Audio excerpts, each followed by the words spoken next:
What's up guys, Gamer the Video Game Scientist from BG Bootcamp here, and this is Buffered Shield Drop. Are you having any fun? What you getting out of living? Who cares for what you've got if you're not having any fun? Are you having any laughs? Are you getting any loving? If other people do, why can't you have a little fun?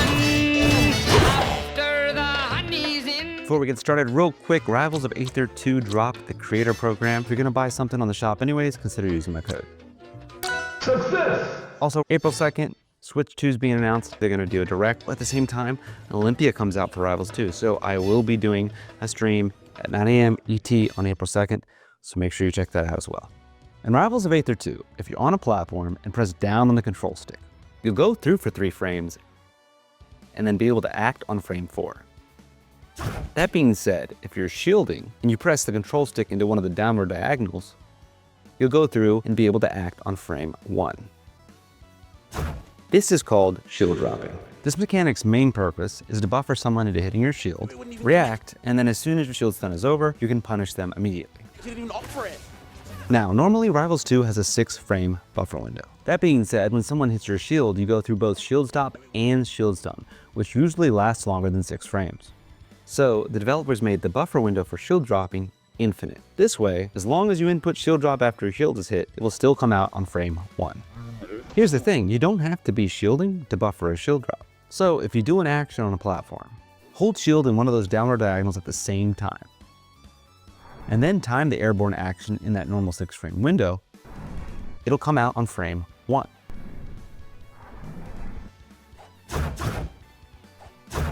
There are a good amount of actions that you can buffer. You can buffer down special just by pressing the special button.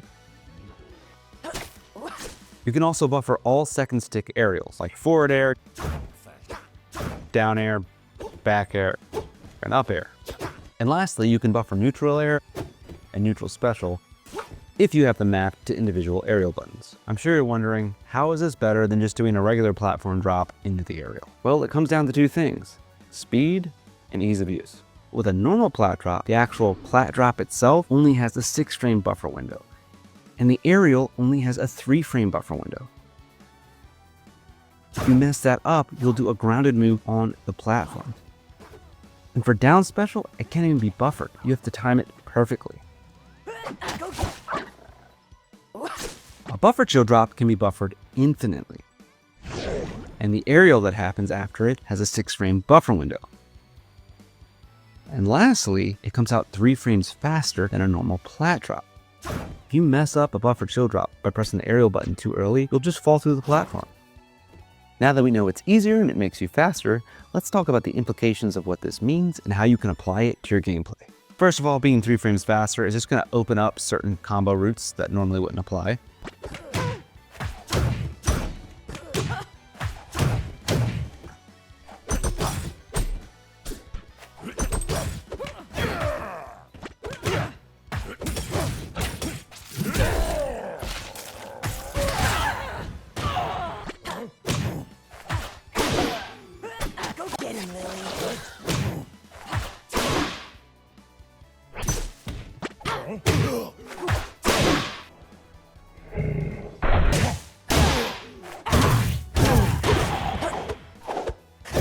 But most obviously, this makes shield pressure much better. If you do an aerial on someone's shield and use the downward diagonal to make the fast fall come out, all you have to do is hold shield because the down diagonal is already being pressed. And then just time the follow-up button in that 6-frame buffer window.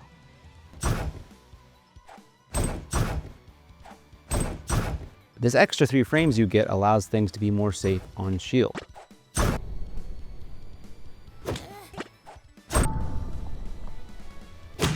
Gotta stretch it out.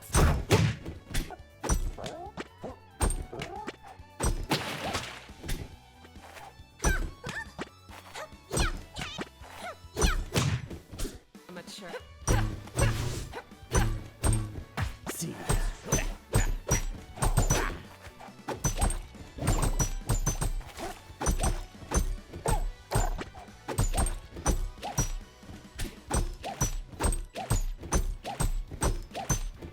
Oh, and as a side note, if you land with a move that auto cancels, like Rano's darts, a backward buffered shield drop will actually turn you around in the air.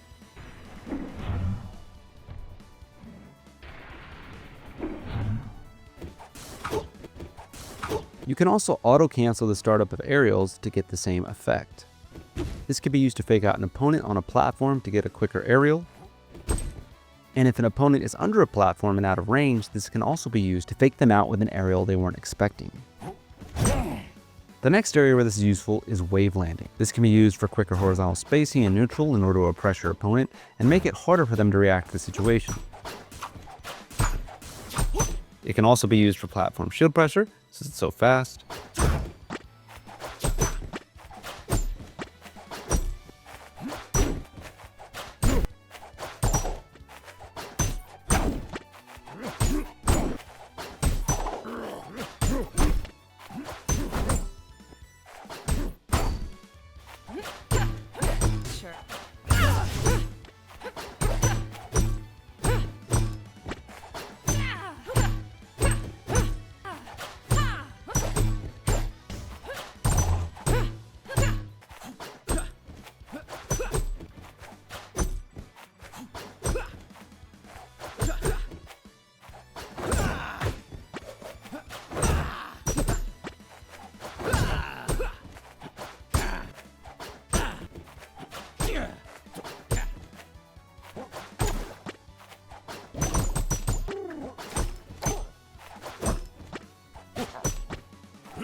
For this to work best, I suggest you input the following. First of all, just keep the shield button pressed from the waveland. And then, for a horizontal wave dash, just do a quarter circle motion from the hard cardinal to down. This will make it so if you don't hit the perfect diagonal, you'll still get the buffered shield drop.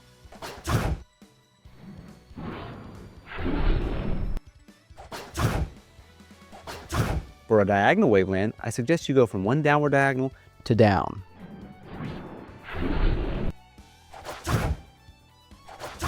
And for down, just go from down to one of those diagonals.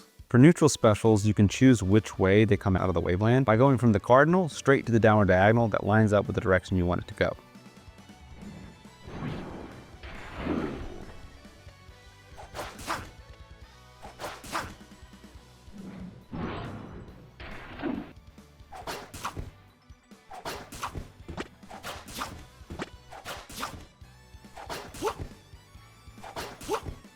Quick side note, everybody's controller is a little different.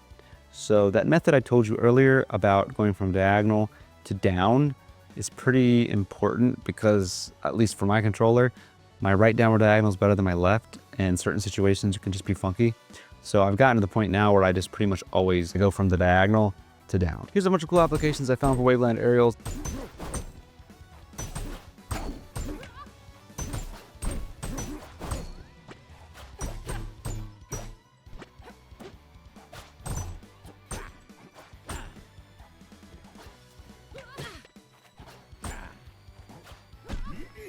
Buffered shield dropping can also be used defensively after teching on a platform and knowing your opponent barely can't get there in time for shield pressure.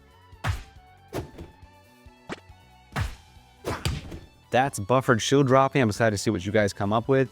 Tag me on Twitter if you come up with any other good uses for it. If you liked the video, consider giving it a like. If you really liked it, consider subscribing. And if you really, really liked it, consider turning those notifications on.